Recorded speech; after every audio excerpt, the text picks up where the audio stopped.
Notte di maltempo e paura nell'Alta Marca, frane e smottamenti, case allagate e piante spezzate. Questo è il bilancio dell'eccezionale ondata di precipitazioni che si è abbattuta sulla Pedemontana da Valdobbiadene a Vittorio Veneto.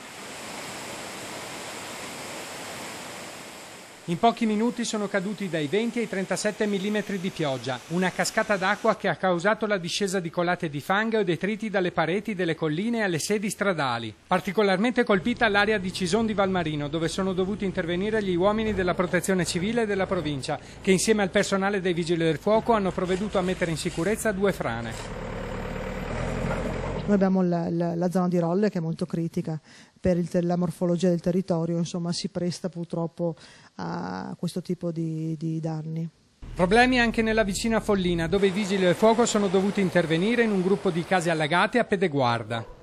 Cominciata verso le 8 ed è finita verso le 9:30, diciamo, ecco, creando parecchi danni. Sì, ieri sera sono intervenuti anche i Vigili del Fuoco proprio per dare assistenza a queste famiglie che risiedono in questa borgata e cercare così di dare una mano togliendo l'acqua dal piano terra, insomma. Noi viene sotto l'acqua da là, non vedi là che disastro. Veniva dentro proprio da giù, dentro. In tutto sono stati circa una decina gli interventi dei pompieri per liberare le strade e svuotare gli scantinati, ma la preoccupazione resta per le prossime ore.